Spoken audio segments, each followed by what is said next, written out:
The $30,000 Bequest and Other Stories by Mark Twain. Section 7. The Curious Book, Part 2. In the region where scarcely the foot of man hath ever trod, where the woodman hath not found his way, lies a blooming grove, seen only by the sun when he mounts his lofty throne, visited only by the light of the stars, to whom are entrusted the guardianship of earth, before the sun sinks to rest in his rosy bed.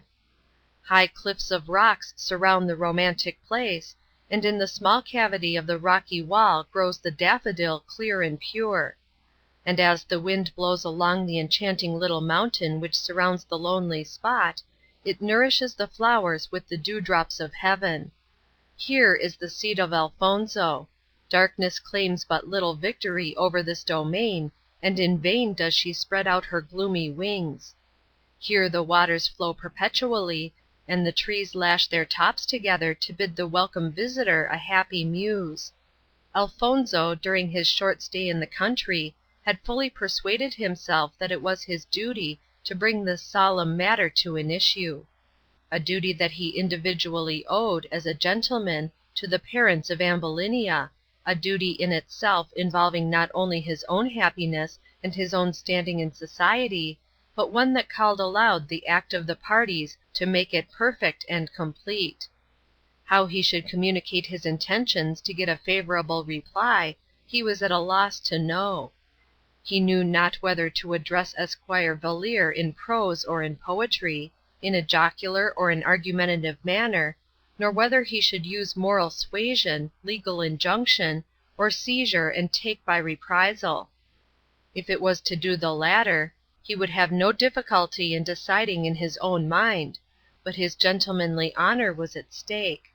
So he concluded to address the following letter to the father and mother of Ambulinia, as his address in person he knew would only aggravate the old gentleman, and perhaps his lady. Cumming, Georgia, January 22nd, 1844. Mr. and Mrs. Valeer. Again I resume the pleasing task of addressing you, and once more beg an immediate answer to my many salutations. From every circumstance that has taken place, I feel in duty bound to comply with my obligations. To forfeit my word would be more than I dare do.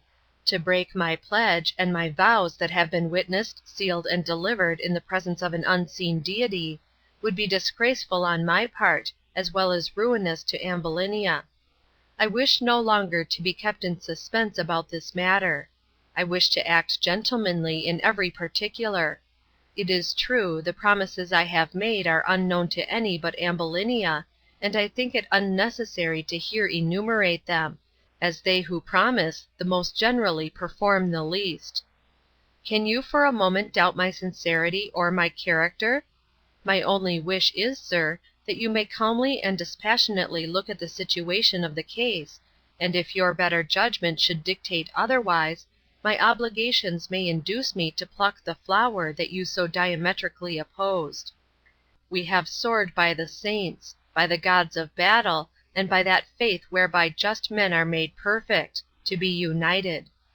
I hope, my dear sir, you will find it convenient as well as agreeable to give me a favorable answer, with the signature of Mrs. Valeer as well as yourself. With very great esteem, your humble servant, J. I. Alfonso. The moon and stars had grown pale when Ambulinia had retired to rest. A crowd of unpleasant thoughts passed through her bosom. Solitude dwelt in her chamber. No sound from the neighboring world penetrated its stillness. It appeared a temple of silence, of repose, and of mystery. At that moment she heard a still voice calling her father. In an instant, like the flash of lightning, a thought ran through her mind that it must be the bearer of Alfonso's communication. "It is not a dream," she said. "No, I cannot read dreams. Oh, I would to heaven I was near that glowing eloquence, that poetical language, it charms the mind in an inexpressible manner, and warms the coldest heart." While consoling herself with this strain, her father rushed into her room almost frantic with rage, exclaiming, "Oh, Ambulinia, Ambulinia! Undutiful, ungrateful daughter! What does this mean? Why does this letter bear such heart-rending intelligence?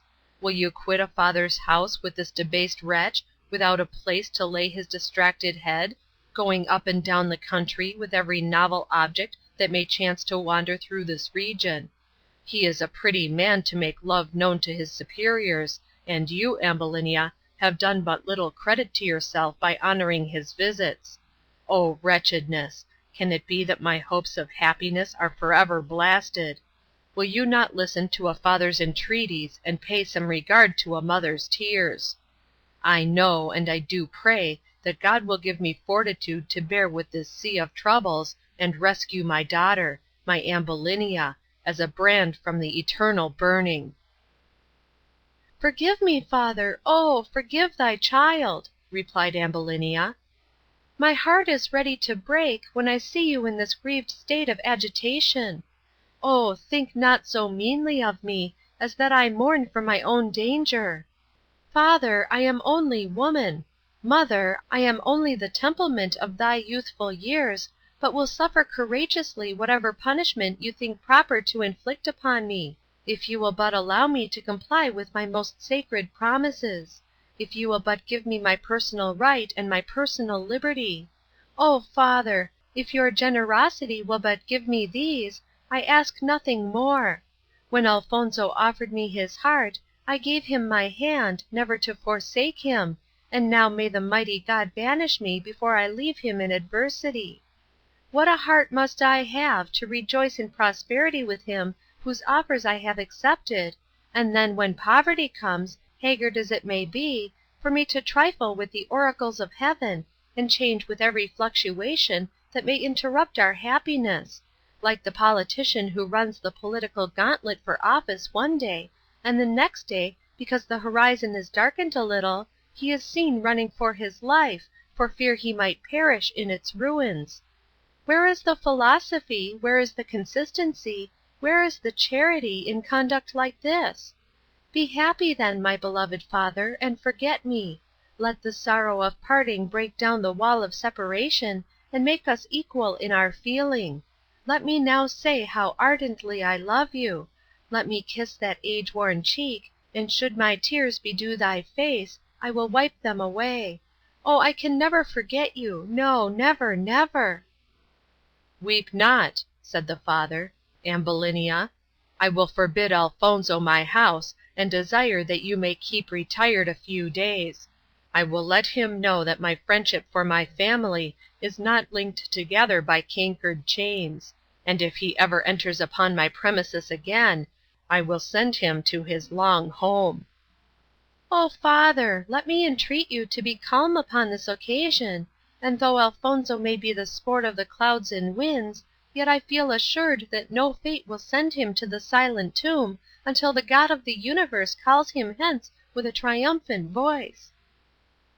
Here the father turned away, exclaiming, "I will answer his letter in a very few words, and you, madam, will have the goodness to stay at home with your mother, and remember, I am determined to protect you from the consuming fire that looks so fair to your view." Coming, January 22nd, 1844. Sir, in regard to your request, I am as I have ever been, utterly opposed to your marrying into my family, and if you have any regard for yourself, or any gentlemanly feeling, I hope you will mention it to me no more, but seek some other one who is not so far superior to you in standing. W. W. Valier. When Alfonso read the above letter, he became so much depressed in spirits that many of his friends thought it advisable to use other means to bring about the happy union. "Strange," said he, "that the contents of this diminutive letter should cause me to have such depressed feelings. But there is a nobler theme than this. I know not why my military title is not as great as that of Squire Valier. For my life I cannot see that my ancestors are inferior to those who are so bitterly opposed to my marriage with Ambulinia. I know I have seen huge mountains before me, yet, when I think that no gentleman will insult me upon this delicate matter, should I become angry at fools and babblers, who pride themselves in their impudence and ignorance? No. My equals! I know not where to find them. My inferiors, I think it beneath me, and my superiors, I think it presumption. Therefore, if this youthful heart is protected by any of the divine rights, I never will betray my trust." He was aware that Ambulinia had a confidence that was, indeed, as firm and as resolute as she was beautiful and interesting. He hastened to the cottage of Louisa, who received him in her usual mode of pleasantness, and informed him that Ambulinia had just that moment left. "Is it possible?" said Elfonzo. "Oh, murdered hours! Why did she not remain and be the guardian of my secrets? But hasten and tell me how she has stood this trying scene, and what are her future determinations." "You know," said Louisa, "Major Elfonzo, that you have Ambulinia's first love, which is of no small consequence. She came here about twilight, and shed many precious tears in consequence of her own fate with yours. We walked silently in yon little valley you see, where we spent a momentary repose. She seemed to be quite as determined as ever, and before we left that beautiful spot she offered up a prayer to heaven for thee." "I will see her then," replied Elfonzo, "though legions of enemies may oppose. She is mine by foreordination, she is mine by prophecy, she is mine by her own free will, and I will rescue her from the hands of her oppressors. Will you not, Miss Louisa, assist me in my capture?" "I will certainly, by the aid of divine Providence," answered Louisa, "endeavour to break those slavish chains that bind the richest of prizes; though allow me, Major, to entreat you to use no harsh means on this important occasion.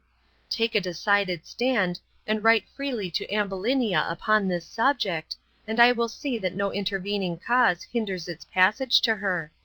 God alone will save a mourning people. Now is the day, and now is the hour to obey a command of such valuable worth." The Major felt himself grow stronger after this short interview with Louisa. He felt as if he could whip his weight in wildcats. He knew he was master of his own feelings, and could now write a letter that would bring this litigation to an issue. Coming, January 24, 1844. Dear Ambulinia, we have now reached the most trying moment of our lives. We are pledged not to forsake our trust. We have waited for a favorable hour to come, thinking your friends would settle the matter agreeably among themselves, and finally be reconciled to our marriage. But as I have waited in vain and looked in vain, I have determined in my own mind to make a proposition to you, though you may think it not in accord with your station, or compatible with your rank. Yet, sub loc signo vinces. You know I cannot resume my visits in consequence of the utter hostility that your father has to me. Therefore the consummation of our union will have to be sought for in a more sublime sphere, at the residence of a respectable friend of this village. You cannot have any scruples upon this mode of proceeding, if you will but remember it emanates from one who loves you better than his own life, who is more than anxious to bid you welcome to a new and happy home. Your warmest associates say come. The talented, the learned, the wise, and the experienced say come. All these with their friends say come. Viewing these, with many other inducements, I flatter myself that you will come to the embraces of your Alfonso, for now is the time of your acceptance of the day of your liberation. You cannot be ignorant, Ambulinia, that thou art the desire of my heart. Its thoughts are too noble and too pure to conceal themselves from you. I shall wait for your answer to this impatiently, expecting that you will set the time to make your departure, and to be in readiness at a moment's warning to share the joys of a more preferable life. This will be handed to you by Louisa, who will take a pleasure in communicating anything to you that may relieve your dejected spirits, and will assure you that I now stand ready, willing, and waiting to make good my vows. I am, dear Ambulinia, your, truly and forever, J.I. Alfonso. Louisa made it convenient to visit Mr. Villers, though they did not suspect her in the least the bearer of love epistles. Consequently, she was invited in the room to console Ambulinia, where they were left alone. Ambulinia was seated by a small table, her head resting on her hand, her brilliant eyes were bathed in tears. Louisa handed her the letter of Alfonso when another spirit animated her features, the spirit of renewed confidence that never fails to strengthen the female character in an hour of grief and sorrow like this; and as she pronounced the last accent of his name, she exclaimed, "And does he love me yet! I never will forget your generosity, Louisa. Oh, unhappy and yet blessed Louisa! May you never feel what I have felt! May you never know the pangs of love! Had I never loved, I never would have been unhappy. But I turn to him who can save, and if his wisdom does not will my expected union, I know he will give me strength to bear my lot. Amuse yourself with this little book, and take it as an apology for my silence," said Ambulinia, "while I attempt to answer this volume of consolation." "Thank you," said Louisa, "you are excusable upon this occasion; but I pray you, Ambulinia, to be expert upon this momentous subject, that there may be nothing mistrustful upon my part." "I will," said Ambulinia, and immediately resumed her seat and addressed the following to Alfonso. Cumming, Georgia, January 28, 1844. Devoted Alfonso, I hail your letter as a welcome messenger of faith, and can now say truly and firmly that my feelings correspond with yours. Nothing shall be wanting on my part to make my obedience your fidelity. Courage and perseverance will accomplish success. Receive this as my oath, that while I grasp your hand in my own imagination, we stand united before a higher tribunal than any on earth. All the powers of my life, soul, and body I devote to thee. Whatever dangers may threaten me, I fear not to encounter them. Perhaps I have determined upon my own destruction by leaving the house of the best of parents. Be it so. I flee to you. I share your destiny, faithful to the end. The day that I have concluded upon for this task is Sabbath next, when the family with the citizens are generally at church. For heaven's sake let not that day pass unimproved. Trust not till tomorrow, it is the cheat of life, the future that never comes, the grave of many noble births, the cavern of ruined enterprise, which like the lightning's flash is born and dies and perishes, ere the voice of him who sees can cry, Behold, behold! You may trust to what I say, no power shall tempt me to betray confidence.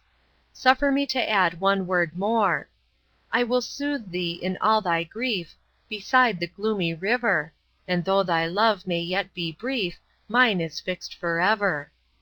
Receive the deepest emotions of my heart for thy constant love, and may the power of inspiration be thy guide, thy portion, and thy all. In great haste, yours faithfully, Ambulinia. I now take my leave of you, sweet girl, said Louisa, sincerely wishing you success on Sabbath next. When Ambulinia's letter was handed to Alfonso, he perused it without doubting its contents. Louisa charged him to make but few confidants. But, like most young men who happened to win the heart of a beautiful girl, he was so elated with the idea that he felt as a commanding general on parade, who had confidence in all, consequently gave orders to all. The appointed Sabbath, with a delicious breeze and cloudless sky, made its appearance. The people gathered in crowds to the church. The streets were filled with neighboring citizens, all marching to the house of worship. It is entirely useless for me to attempt to describe the feelings of Alfonso and Ambulinia, who were silently watching the movements of the multitude, apparently counting them, as they entered the house of God, looking for the last one to darken the door. The impatience and anxiety with which they waited, and the bliss they anticipated on the eventful day, is altogether indescribable. Those who have been so fortunate as to embark in such a noble enterprise know all its realities; and those who have not had this inestimable privilege will have to taste its sweets before they can tell others its joys, its comforts, and its heaven-born worth. Immediately after Ambulinia had assisted the family off to church, she took advantage of that opportunity to make good her promises. She left a home of enjoyment to be wedded to one whose love had been justifiable. A few short steps brought her to the presence of Louisa, who urged her to make good use of her time, and not to delay a moment, but to go with her to her brother's house, where Elfonzo would forever make her happy. With lively speed, and yet a graceful air, she entered the door and found herself protected by the champion of her confidence. The necessary arrangements were fast making to have the two lovers united.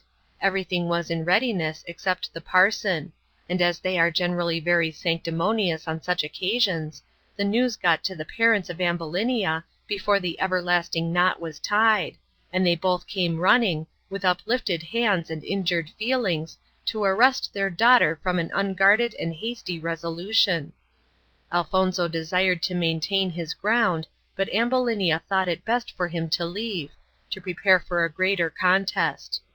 He accordingly obeyed, as it would have been a vain endeavour for him to have battled against a man who was armed with deadly weapons; and besides, he could not resist the request of such a pure heart. Ambulinia concealed herself in the upper story of the house, fearing the rebuke of her father. The door was locked, and no chastisement was now expected. Esquire Valeer, whose pride was already touched, resolved to preserve the dignity of his family. He entered the house almost exhausted, looking wildly for Ambulinia. "Amazed and astonished indeed I am," said he, "at a people who call themselves civilized, to allow such behaviour as this. Ambulinia, Ambulinia," he cried, "come to the calls of your first, your best, and your only friend. I appeal to you, sir," turning to the gentleman of the house, "to know where Ambulinia has gone, or where is she?" "Do you mean to insult me, sir, in my own house?" inquired the gentleman. "I will burst," said Mr. Valeer, "asunder every door in your dwelling, in search of my daughter, if you do not speak quickly, and tell me where she is. I care nothing about that outcast rubbish of creation, that mean, low-lived Elfonzo, if I can but obtain Ambulinia. Are you not going to open this door?" said he. "By the Eternal that made heaven and earth, I will go about the work instantly if this is not done." The confused citizens gathered from all parts of the village to know the cause of this commotion. Some rushed into the house. The door that was locked flew open, and there stood Ambulinia weeping. "Father, be still," said she, "and I will follow thee home." But the agitated man seized her and bore her off through the gazing multitude. "Father," she exclaimed, "I humbly beg your pardon. I will be dutiful. I will obey thy commands. Let the 16 years I have lived in obedience to thee be my future security." "I don't like to be always giving credit when the old score is not paid up, madam," said the father. The mother followed almost in a state of derangement, crying and imploring her to think beforehand, and ask advice from experienced persons, and they would tell her it was a rash undertaking. "Oh," said she, "Ambulinia, my daughter, did you know what I have suffered, did you know how many nights I have whiled away in agony, in pain and in fear, you would pity the sorrows of a heart-broken mother." "Well, mother," replied Ambulinia, "I know I have been disobedient. I am aware that what I have done might have been done much better, but oh, what shall I do with my honour? It is so dear to me, I am pledged to Elfonzo. His high moral worth is certainly worth some attention. Moreover, my vows, I have no doubt, are recorded in the book of life, and must I give these all up? Must my fair hopes be forever blasted? Forbid it, father. Oh, forbid it, mother. Forbid it, heaven." "I have seen so many beautiful skies overclouded," replied the mother, "so many blossoms nipped by the frost, that I am afraid to trust you to the care of those fair days, which may be interrupted by thundering and tempestuous nights. You no doubt think as I did. Life's devious ways were strewn with sweet-scented flowers, but ah! how long they have lingered around me, and took their flight in the vivid hope that laughs at the drooping victims it has murdered." Elfonzo was moved at this sight.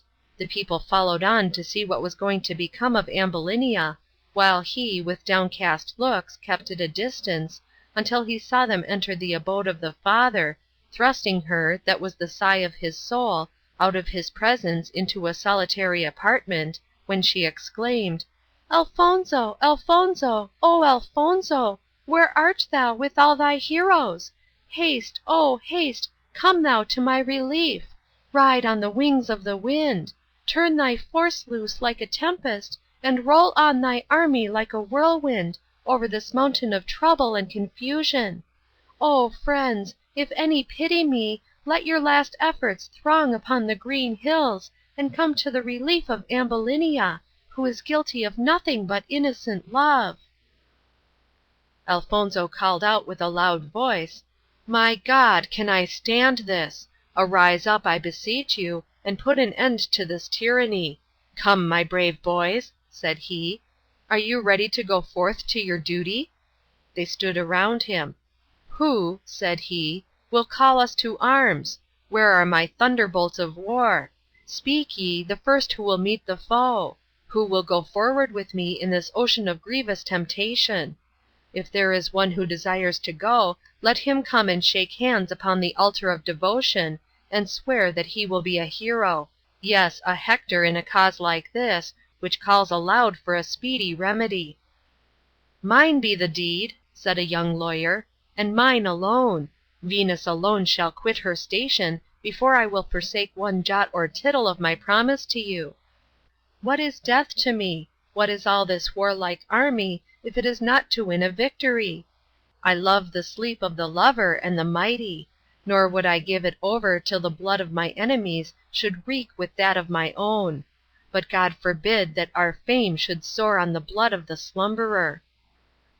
Mr. Valeer stands at his door with the frown of a demon upon his brow, with his dangerous weapon ready to strike the first man who should enter his door. "Who will arise and go forward through blood and carnage to the rescue of my Ambulinia?" said Elfonzo. "All!" exclaimed the multitude, and onward they went, with their implements of battle. Others, of a more timid nature, stood among the distant hills to see the result of the contest. Elfonzo took the lead of his band. Night arose in clouds, darkness concealed the heavens; but the blazing hopes that stimulated them gleamed in every bosom. All approached the anxious spot. They rushed to the front of the house, and, with one exclamation, demanded Ambulinia. "Away, begone, and disturb my peace no more," said Mr. Valeer. "You are a set of base, insolent, and infernal rascals. Go, the northern star points your path through the dim twilight of the night. Go, and vent your spite upon the lonely hills. Pour forth your love, you poor, weak-minded wretch, upon your idleness and upon your guitar and your fiddle. They are fit subjects for your admiration; for let me assure you, though this sword and iron lever are cankered, yet they frown in sleep, and let one of you dare to enter my house this night, and you shall have the contents and the weight of these instruments." "Never yet did base dishonor blur my name," said Elfonzo. "Mine is a cause of renown. Here are my warriors.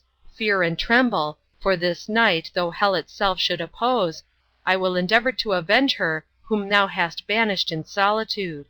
The voice of Ambulinia shall be heard from that dark dungeon." At that moment Ambulinia appeared at the window above, and with a tremulous voice said, "Live, Elfonzo! Oh, live to raise my stone of moss! Why should such language enter your heart? Why should thy voice rend the air with such agitation? I bid thee live, once more remembering these tears of mine are shed alone for thee in this dark and gloomy vault, and should I perish under this load of trouble, join the song of thrilling accents with the raven above my grave, and lay this tattered frame beside the banks of the Chattahoochee or the stream of Sawney's brook. Sweet will be the song of death to your Ambulinia. My ghost shall visit you in the smiles of paradise, and tell your high fame to the minds of that region, which is far more preferable than this lonely cell. My heart shall speak for thee till the latest hour. I know faint and broken are the sounds of sorrow, yet our souls, Elfonzo, shall hear the peaceful songs together. One bright name shall be ours on high, if we are not permitted to be united here. Bear in mind that I shall cherish my old sentiments, and the poet will mingle the names of Alfonso and Ambulinia in the tide of other days." "Fly, Alfonso," said the voices of his united band, "to the wounded heart of your beloved. All enemies shall fall beneath thy sword. Fly through the clefts, and the dim spark shall sleep in death." Alfonso rushes forward and strikes his shield against the door, which was barricaded, to prevent any intercourse. His brave sons throng around him, the people pour along the streets, both male and female, to prevent or witness the melancholy scene. "To arms! To arms!" cried Alfonso. "Here is a victory to be won, a prize to be gained that is more to me than the whole world beside." "It cannot be done tonight," said Mr. Valeer. "I bear the clang of death. My strength and armor shall prevail. My Ambulinia shall rest in this hall until the break of another day, and if we fall, we fall together. If we die clinging to our tattered rights, and our blood alone shall tell the mournful tale of a murdered daughter and a ruined father."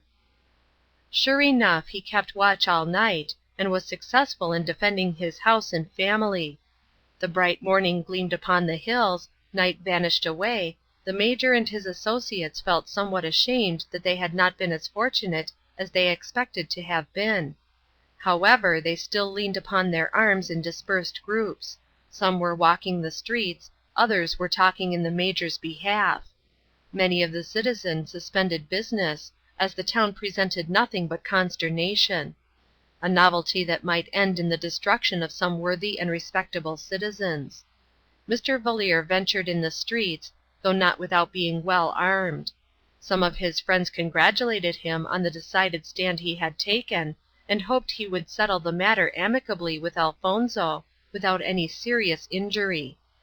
"Me?" he replied. "What, me, condescend to fellowship with a coward, and a low-lived, lazy, undermining villain? No, gentlemen, this cannot be. I had rather be borne off, like the bubble upon the dark blue ocean, with Ambulinia by my side, than to have him in the ascending or descending line of relationship.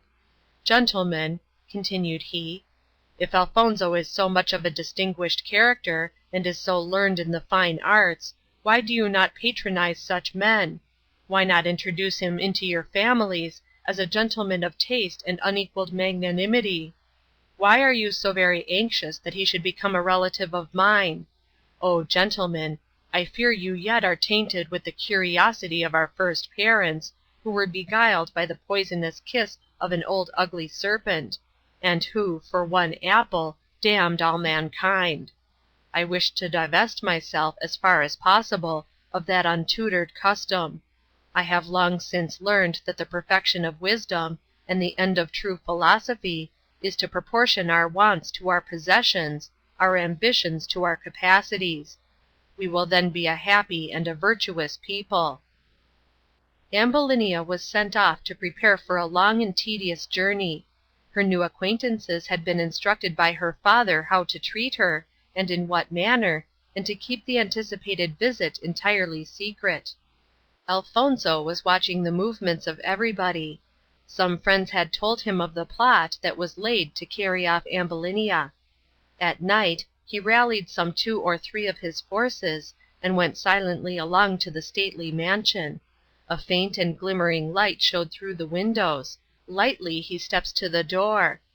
There were many voices rallying fresh in fancy's eye.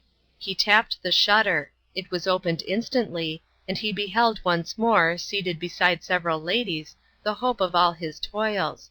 He rushed toward her, she rose from her seat, rejoicing. He made one mighty grasp, when Ambulinia exclaimed, "Huzza for Major Alfonso! I will defend myself and you, too, with this conquering instrument I hold in my hand. Huzza, I say! I now invoke Time's broad wing to shed around us some dewdrops of verdant spring."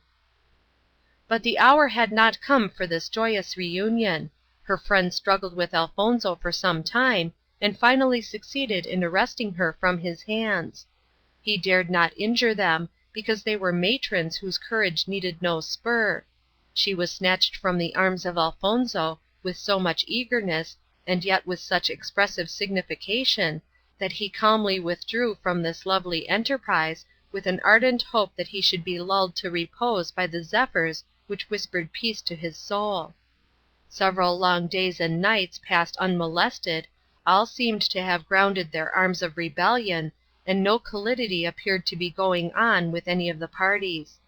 Other arrangements were made by Ambulinia. She feigned herself to be entirely the votary of a mother's care, and she, by her graceful smiles, that manhood might claim his stern dominion in some other region, where such boisterous love was not so prevalent. This gave the parents a confidence that yielded some hours of sober joy.